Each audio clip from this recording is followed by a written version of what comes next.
Welcome Salim समी channel. मैं हूं आपका एस्ट्रोलॉजर सलीम समी। आज आपसे गुफ्तगू करेंगे वैदिक एस्ट्रोलॉजी और वेस्टर्न एस्ट्रोलॉजी में। आप अक्सर मैंने देखा कि मेजोरिटी में जो लोग जो हैं वो ज़ोडिक साइन देखने की कोशिश करते हैं, जो वो महीना मंथ हो गए 20 मार्च से लेकर 21 अप्रैल तक जो भी एरीज होगा, तो वो समझते हैं कि वैदिक एस्ट्रोलॉजी से भी वो एरीज बनते हैं। ऐसा नहीं है। वैदिक एस्ट्रोलॉजी टोटल डिफरेंट है। अब जैसे 14 जून को हाउस चेंज करेगा, सन वो जमनाई में आ जाएगा वैदिक एस्ट्रोलॉजी से। तो वैदिक एस्ट्रोलॉजी से जो वो जमनाई में आएगा तो 7 डिग्री पे होगा, तो आपका जो है वो कैंसर में जाके चला जाता है। तो वैदिक और वेस्टर्न में थोड़ा सा डिफरेंट है। आप जब भी चाहे वो मंथली हारोस्कोप हो या प्लैनेट्स के ट्रांजैक्शंस की बात करता हूं, तो वो सिर्फ वैदिक एस्ट्रोलॉजी से करता हूं। आप उसे रीड करने की कोशिश करते हैं कि आप सन साइन से लेते हैं, तो मैंने कभी भी सन साइन से प्रेडिक्ट नहीं करता, हमेशा लगन से और मून साइन से करता हूं। मून एक घर में 2.25 दिन रहता है, तो 2.25 दिन में मून ने हाउस पूरा ये जोडिक साइन का जो चक्कर है वो 12 जो जोडिक है वो पूरे एक महीने में वो पूरा चक्कर पूरा कर लेता है। तो 2.25 दिन में कहाँ पे होगा वो उसी तरह तरतीब वाइज चलता है। जैसे आज मून जमनाई में है, तो हमारे हिसाब से जो भी इस टाइम बच्चा पैदा होता है तो उसका मून जो है वो जमनाई का कहलाएगा, क्योंकि 2.25 दिन वो इधर ही रहेगा, तो वो जमनाई कहलाएगा।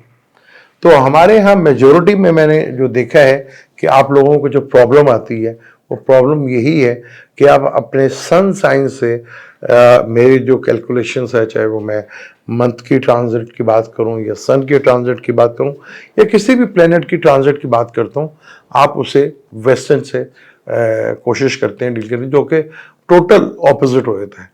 आप इजी है, मैं जब भी बात करूंगा वैदिक एस्ट्रोलॉजी से रिलेटेड ही करूंगा। अब जैसे हमारे हिसाब से सन 14 को होगा, तो हम सन की ट्रांजिट की बात करेंगे कि 14 जून से लेकर 14 या 15 जुलाई तक सन का जो ट्रांजिट है ये कैसा रहेगा। सन को एस्ट्रोलॉजी में सोल कहा जाता है। मेजोरिटी में वेस्टर्न एस्ट्रोलॉजी में जो आप देखते हैं तो सन साइन ही लेते हैं। तो इंपॉर्टेंट हमेशा लगन की होती है। जो भी जिस टाइम आप पैदा होते हैं तो वही लगन कहलाता है, जिसको बॉडी या शरीर कहा जाता है। मून साइन का ताल्लुक इमोशन से होता है कि आपके फिजिकली आप एक तो चीज़ों को फेस कर रहे होते हैं, एक मेंटली आपके अंदर चल रहा होता है कि आप उसे फिजिकली फेस कर रहे हैं या आप उसको फील कर रहे हैं। वो मून से इमोशंस के साथ होता है। बार बार आपका टाइम अच्छा चल रहा होता है लेकिन मेंटली तौर पर आप डिस्टर्ब होते हैं, तो वो फिजिकली आप इमोशनल वाइज थोड़ा सा आपको मून साइन से देखते हैं। सन साइन से वैदिक एस्ट्रोलॉजी बहुत कम चलती है। जुपिटर को भी एसेंडेंट माना गया क्योंकि जुपिटर को नफ्स कहा गया है। जुपिटर से जब भी कोई प्लैनेट कंजक्शंस करेगा या हाउस एक्सचेंज करेगा या ट्राइंग बनाएगा या ऑपोजिशन में आएगा तो उसके असरात डेफिनेट मिलते हैं।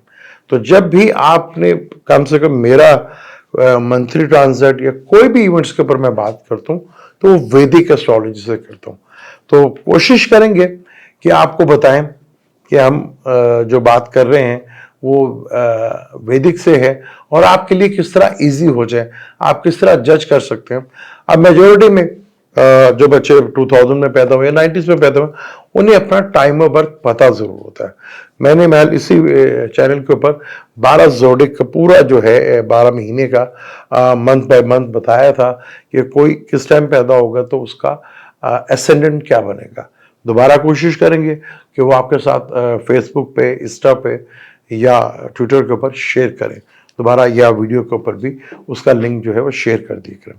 तो यहाँ पर वैदिक और वेस्टर्न में थोड़ा सा डिफरेंट है, डिग्रीज का फर्क आ जाता है। हमारे हिसाब से जुपिटर जो है टॉरस में है, उनके हिसाब से जुपिटर जो है जमनाई में जाने वाला है। सैटर्न जैसे हमारे हिसाब से एक्वेरियस में है, उनके हिसाब से पाइसेस में है। तो ये घरों का फर्क हो जाता है। फिर क्या नाम है, जो कुछ टिपिकली चीज़ें हैं जो वैदिक एस्ट्रोलॉजी में यूज़ होती हैं, सारस्वती हो गया, ढैया हो गया, तो ये टिपिकली वैदिक एस्ट्रोलॉजी है। लेकिन वेस्टर्न वाले भी इसको यूज़ करते हैं। वो वेस्टर्न वाले जब यूज़ करते हैं तो वो सन से भी ले जाते हैं, वो मून से भी ले जाते हैं, वो लगन से भी ले जाते हैं, वो वीनस से। उन्हें यानी कि उन्हें कोई जगह नहीं छोड़ी जहां वो आपको सारस्वती के अंदर फंसा के ना रखें। तो सारस्वती जब भी लगती है या ढैया लगता है जहां आपका सैटर्न बैठा होगा, ठीक है, या मून बैठा होगा जहां पे भी आपका, उससे दूसरे घर, पिछले घर में अगर सैटर्न होगा तो वो सैटर्न के सारस्वती की इब्तिदा होती है। अगर जहां मून बैठा वहां सैटर्न आ जाए तो उसका सेकंड फेस होता है, और मून से अगले घर में आ जाए तो उसका थर्ड फेस होता है। इससे ज्यादा मैंने देखा है कि D9 चार्ट में, जिसको नवांशा भी कहा जाता है, D9 चार्ट में जहां मून बैठा हुआ है, जैसे आजकल सैटर्न जो है एक्वेरियस में है, जिनका D9 में मून एक्वेरियस का होगा तो बहुत ज्यादा टफ हालात आपको फेस करना पड़ेगा, क्योंकि मून का ताल्लुक बदलाव से है, चेंज से है, ट्रेवल से है। सैटर्न का ताल्लुक दुख से है, तकलीफ से है, कैरियर से है। तो चेंज जरूर आता है आपकी जिंदगी में। तो वेस्टर्न को और इंडिया को थोड़ा सा समझने की अगर आप कोशिश करेंगे तो आप बहुत सी चीजों को आसानी के साथ समझ जाएंगे और बहुत सी चीजों को फॉलो भी कर पाएंगे और सही एस्ट्रोलॉजी का फायदा भी उठा लेंगे। जब मैं सन का ट्रांजिट बताता हूं, बेशुमार जमनाई वाले होंगे, बेशुमार एरियस वाले होंगे। अब एरियस में ही 3 नक्षत्र आ जाते हैं, यानी कि उसमें अश्वनी भी है, उसमें भरणी भी है, उसमें कृतिका है। अब तीनों नक्षत्र जब हम बात करते हैं तो हम सन के ट्रांजिट की बात करते हैं कि यहाँ पे सन जो है तो ये पॉसिबिलिटी, ये चीजें कर सकते हैं। जैसे सन अब जमनाई में जब आएगा तो बुर्ज हमल के 3rd हाउस में आएगा, 5th का मालिक है, 5th से वो 11th में आएगा। 5th और 11th का कॉम्बिनेशन बहुत जबरदस्त माना जाता है, और मरकरी और सन के कंजक्शंस को बुध आदित्य योग कहा जाता है, जो कि बहुत बड़ा योग होता है फाइनेंशियली। लेकिन मेजोरिटी में 95% लोगों की कुंडली में ये इकट्ठे तो होते हैं, लेकिन योग बन नहीं पाता, क्योंकि योग डिग्री, क्योंकि जब भी मरकरी सन के ज्यादा करीब होगा तो वो कम्बस्ट हो जाएगा। दोनों के डिग्री का फर्क कम से कम 16-17 डिग्री का फर्क जरूर रहना चाहिए, तब ये योग फुली एक्टिवेट होता है। जैसे आजकल मार्स अपने ही घर में है और रोचक योग बना हुआ है, तो 4 प्लैनेट्स जो इस रोचक योग का बेनिफिट उठा सकते हैं, जैसे बुर्ज हमल वाले हो गए, कैंसर वाले हो गए, लिब्रा वाले हो गए और कैप्रिकॉर्न वाले हो गए।